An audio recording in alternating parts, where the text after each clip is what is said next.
সালাম ইয়া রাগিবুল ইলম। হেদায়ার পথে মিডিয়া হয়ে হেদায়া মিডিয়ার আবির্ভাব, জ্ঞান সুধার বিনিময়ে করি রবের সাথে ভাব। প্রিয় রাগিবুল ইলম, আজ বুখারী সিরিজের ৯০তম পর্ব। আর আজ আমরা শিখতে চলেছি বুখারী শরীফের ৭০ নং পরিচ্ছেদ থেকে অপছন্দনীয় কিছু দেখলে ওয়াজ নসিহত বা শিক্ষাদানের সময় রাগ করা।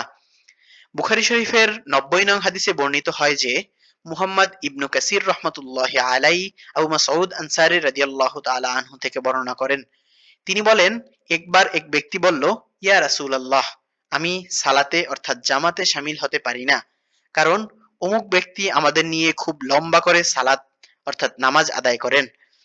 আবু মাসউদ রাদিয়াল্লাহু তাআলা আনহু বলেন, আমি নবী করিম সাল্লাল্লাহু আলাইহি ওয়াসাল্লামকে কোন ওয়াজের মজলিসে সেদিনের তুলনায় বেশি রাগান্বিত হতে দেখিনি। রাগত স্বরে তিনি বললেন, হে লোক সকল, তোমরা মানুষের মধ্যে বিরক্তি সৃষ্টি করো।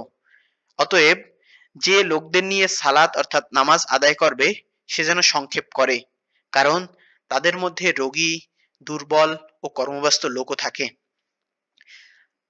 عن أبي مسعود أنصاري رضي الله تعالى عنه قال قال رجل يا رسول الله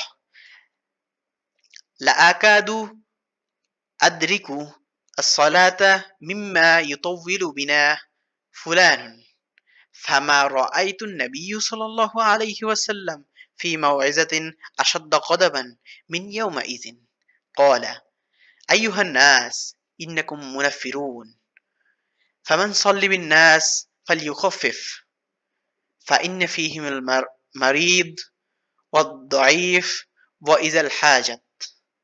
এভাবেই প্রতিদিন একটি করে হাদিস শিখে রাসূলুল্লাহ সাল্লাল্লাহু আলাইহি ওয়াসাল্লামের ব্যক্তিত্বকে আপন করে নিতে হেদায়া মিডিয়া সাবস্ক্রাইব করে বেল বাটনে অল সেট আপ করুন, আর ফেসবুকে ফলো করুন, যাতে রাসূলুল্লাহ সাল্লাল্লাহু আলাইহি ওয়াসাল্লামের কথাগুলো আপনার কাছে পৌঁছে যায় সবার আগে।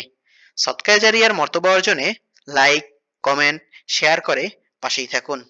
আসসালামু আলাইকুম ওয়া রাহমাতুল্লাহি ওয়া বারাকাতুহু।